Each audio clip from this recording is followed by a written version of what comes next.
Good evening, and thanks for joining me tonight. My name is Mike Tellerino, CEO of Canine for Veterans. Tonight, I got a very special guest with me, Joe SEBEK. Joe is with the Golden Retrievers Rescue. Good as gold. Correct, Joe? As good as gold. As Correct. good as gold. I'm sorry, Joe. Why don't you start out by giving us a little background on the history and mission of As Good as Gold? Okay. We are a membership based organization. We are completely volunteer run. We're a 501c3 organization. Our mission is to rescue, care, and adopt golden retrievers and golden mixes who are in need. We also do some training of golden retriever owners as well as the general public on the importance of spaying and neutering, positive training techniques, diet and exercise, and humane care. That's amazing. Joe, how many golden retrievers do you think you've rescued so Well, far? we started in May of 2003, and as of this afternoon, the count was 3,562 dogs. 3,000 plus dogs. Correct. That's a lot of dogs to rescue, my friend. God bless you. That We is we that is keep busy. awesome. Yeah, I would think so. That's great. Joe, is there a certain criteria that you use when you select a dog to be rescued? Um, Really, the only criteria is that they be golden retrievers or golden mixes. The only dogs that we will not take into our program are dogs that have bite histories. Right. Yeah, I understand that. That makes sense. What's the typical process of a rescue dog that you goes through upon entering your rescue? Well, we have a number of people involved in the process. We have people who do intake. We get dogs from relinquishing owners. We get dogs from shelters. We get dogs from breeders. We get dogs from groups overseas, as a matter of fact. Really? We've gotten dogs from China, Turkey, and Puerto Rico. So you'll rescue them from that far away? We don't do the actual rescuing, but they are brought over by another group and then they're transported to us. That's amazing. It really is. To rescue that many dogs, that's just crazy. That's great. Um, what veterinarian processes do you put your dogs through when they come into the program? Are they spayed, neutered? What's going on with that? We make sure that all of the dogs do get spayed or neutered. A lot of the dogs need medical attention. I mentioned breeder dogs. Breeder dogs are not very well socialized, so we have to spend quite a bit of money on caring for those dogs, making sure that they are healthy, matching them up to the appropriate fosters. And it's a very slow process bringing those dogs along. When we take in the breeder dogs, we are always looking for a home that has a fenced yard so that the dog can run, and also that has a mentor dog that can basically show the breeder how to act like a dog. Right. Is there a temperament process that you got to put these dogs through to make sure that they're adoptable? We have a template. We check every dog. We go through. We check to see how they react to human beings. We do dog testing. We do dog cat testing. There's about a 3-page document that we go through all the questions, so everyone who is involved in the process is answering the same question. So everybody's Right. on the same page. So it's pretty uniform then. Right. Um, when the dogs are rescued, they have to, before you adopt them, they have to be either spayed or neutered. Correct? The only situation where they are not spayed or neutered is if a veterinarian tells us that they need certain medical procedures done before they can be spayed or neutered.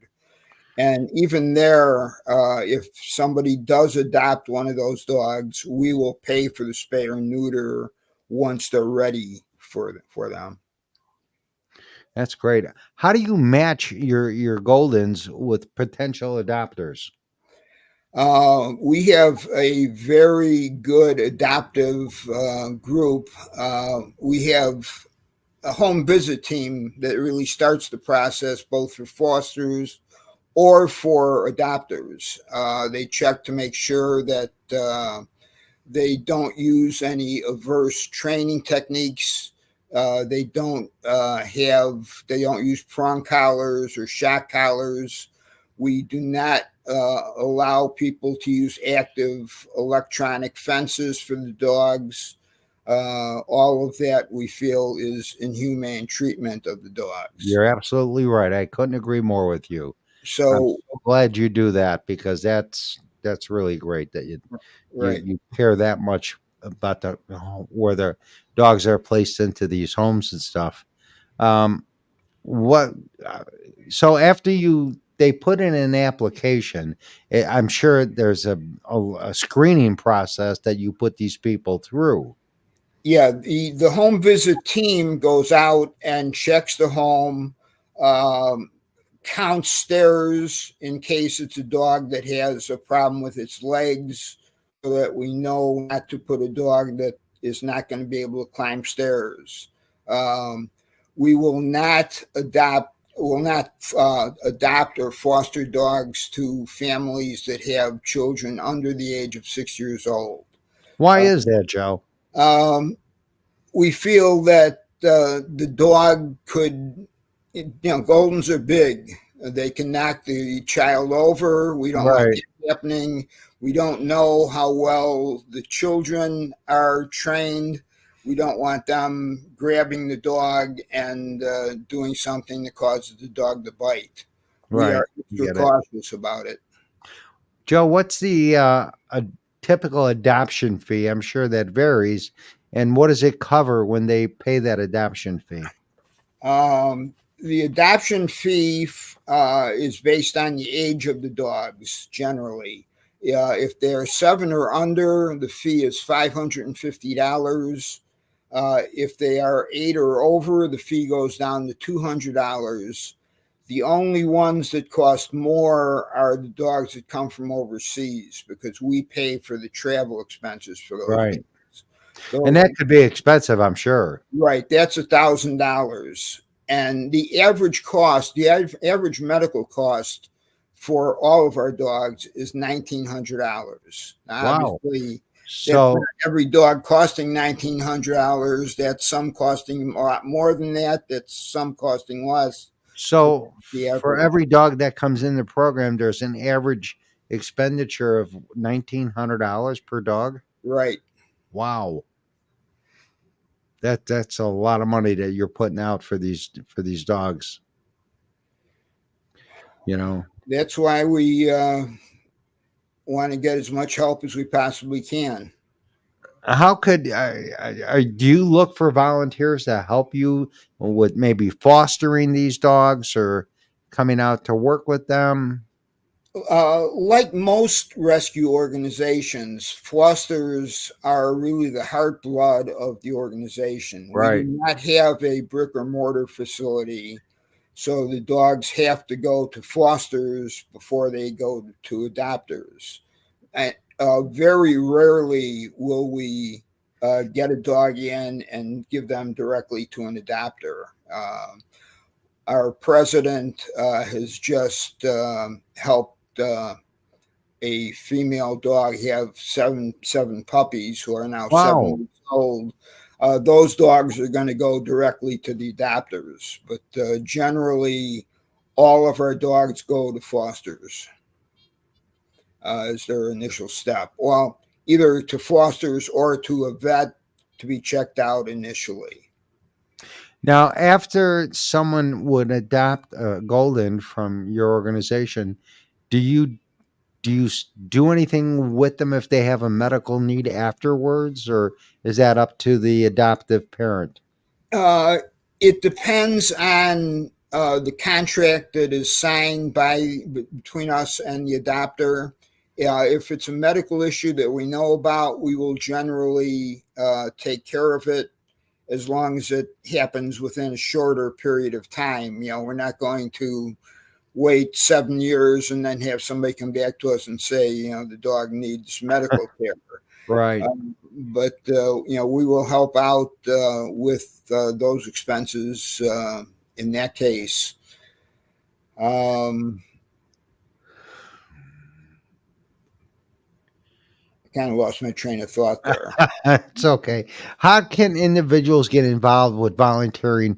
You have such a great rescue there you're doing.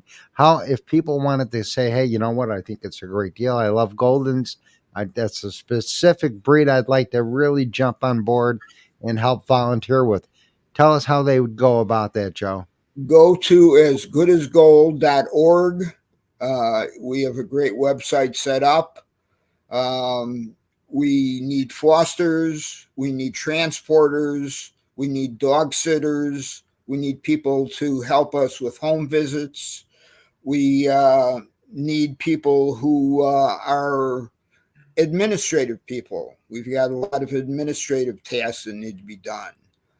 We are getting more involved in social media. So if someone is astute with social media, we would like them to get involved as well. Also, if the person works for a company that does matching funds or is willing to help us out, we would certainly appreciate that as well. That's a big help. Yeah, it is. What's your biggest challenge in rescuing these Goldens? What's the biggest hurdle you face? Um, I'm involved with the foster team, and finding fosters and matching them up to the dogs, I think, is one of the biggest I issues that we have. I think fosters with any rescues is probably one of their biggest challenges, especially if they don't have a brick and mortar building. Right, right. We want to make sure that we're matching the foster parents to the right foster dog, because we Right, don't want to have to keep moving the dog from one foster to another because we haven't matched them up properly. right. Joe, how does your organization fund all this rescue that it does and the expenses that you incur with rescuing these dogs? Through membership, through donations from various corporations and individuals. Um, we have some special events. We have a gala that we have every 2 years. We're going to have the next one coming up in 2025. We do Hmm. meet and greets throughout the Chicagoland area to get people involved in the organization. We have a lot of different programs that people can get involved in. We have the Right, Golden Guardian program, which provides monthly support for our dogs. We have a program where people can give for the care of senior dogs. We have a program for contributions that go directly to dogs that are long term care that we will not be able to adopt. They're going to stay in the foster home basically for the rest of their lives. right, right. How does your organization? I mean, what other ways if somebody can't be a foster for you but they still think your organization is really great, you're doing wonderful things, how else could they help? Do you have events that they can come and volunteer at? Yeah, we have the meet and greets, and every year we have some smaller events. In November, we have a wine event at one of the restaurants in Naperville. We are looking to have an event in Woodstock in either August or September that can hold up to 200 people. So Wow. we're trying to get people to come to that. We can certainly use donations of gift cards, Amazon, Chewy gift cards. Believe it or not, Joanne Fabric gift cards. That I know that sounds kind of Really? strange, but um, we have a couple of people who make bandanas for dogs. And at these That's meet and great. Yeah. greets, we have those available, and people can make donations and get bandanas. And also to Two Hounds, which is the brand of collars and leashes that we use. So That's there's any number of ways to help out. Well, that's good. We got to get your website out there again before we conclude tonight's podcast. You know, Joe, there's a lot of great organizations out there that are doing a lot of great things to help these dogs be rescued and put with a loving and caring family that otherwise wouldn't have been if it wasn't for that organization. What separates you from these other organizations? Um, the commitment of our people is just unbelievable. Um, we have, yeah, as I said, we are all volunteers, and many of us wind up basically putting almost 40 hours in a week, some of us even more than that. I know one of the questions that we had kind of talked about was the difference between us and other golden retriever rescues. We work very closely with golden retriever rescues in Wisconsin and Indiana, especially as far as fostering goes. If the rescue in Wisconsin has a dog and they don't have a foster available, they will work with us. And if we have a foster available, we will take that dog from them. So there's a lot of working together. Having, just dealing with golden retrievers, there aren't a lot of organizations that do that. There are a lot of organizations that deal with all kinds of dogs. You strictly work with the Goldens. Goldens and golden mixes, correct. Right. Well, that's Basically, great. golden doodles are one for us. Can you share with us any really story about doing an adoption or a rescue that just sticks out in your mind that you still look back on and go, "Man, we did it." The dog's name is Raymond, and Raymond is still around. Raymond came to us from Puerto Rico with a serious spine disorder. One of our volunteers took Raymond in as a foster and wound up adopting Raymond. She took him to swim classes. She worked tirelessly with Raymond. They came up with a cart that attaches to his back legs to help him get around. And Raymond is doing real well. Raymond That's now has a sibling in the family, and really Raymond is becoming the mentor dog for that dog. that's great. That's yeah. Now, is there a screening process before you do an adoption or bring a dog into your rescue? What if the dog has a behavioral issue? We have people on board that are trained behavioral specialists. We also work with veterinarians who do behavioral issues.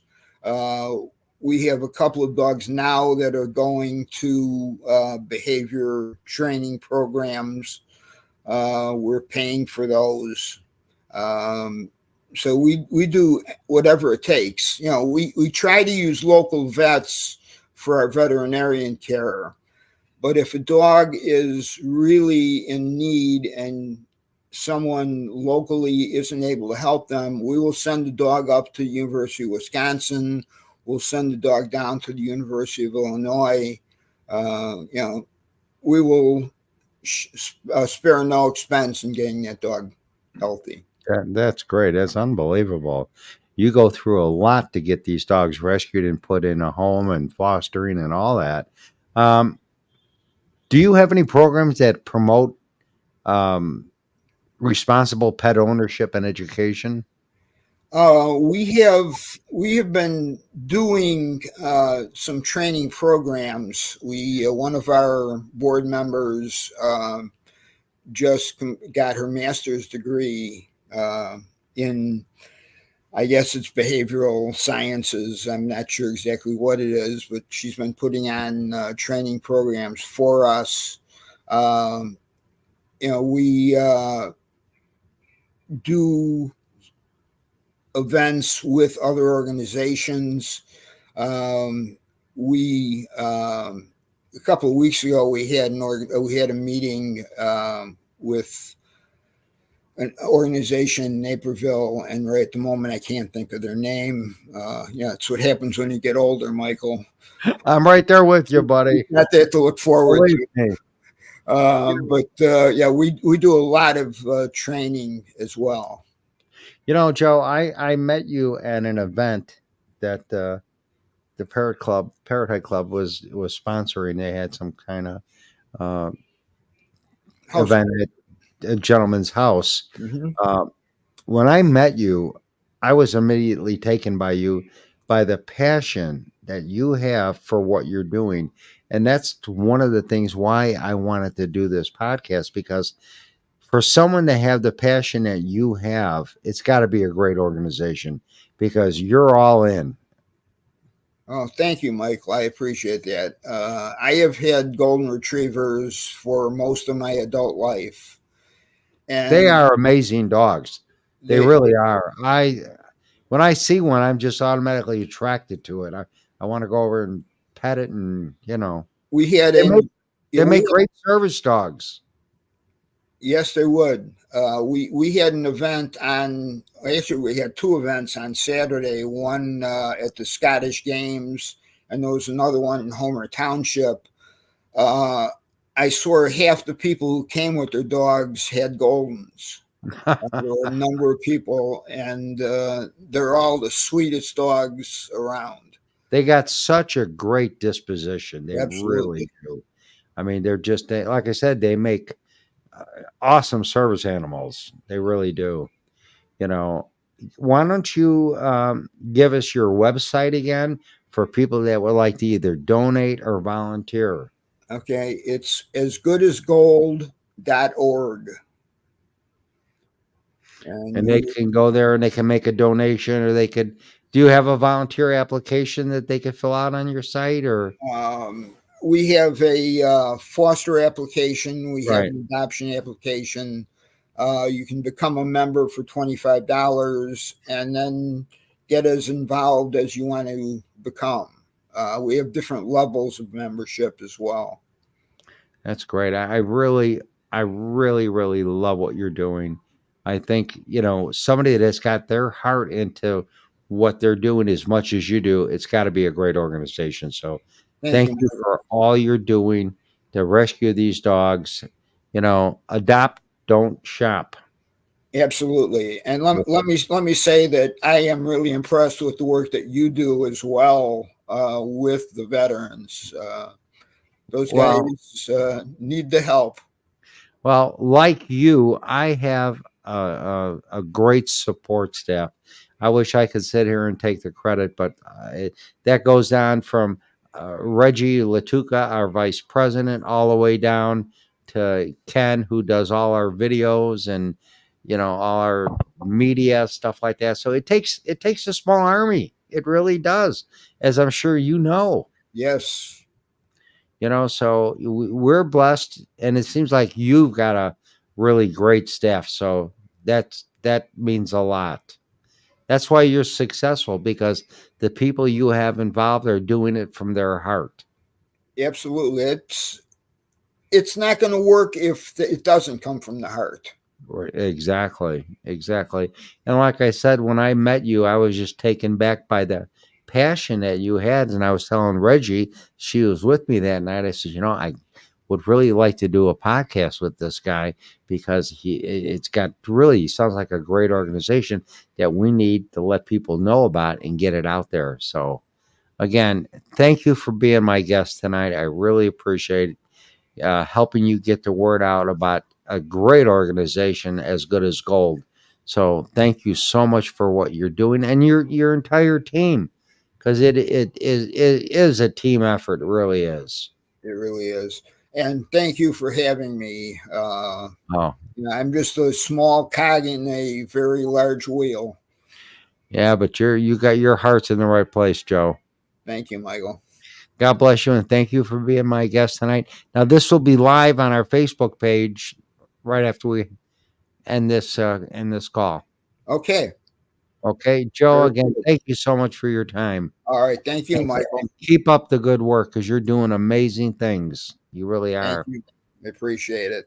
Okay, sir. You have a good Yeah. evening. You too.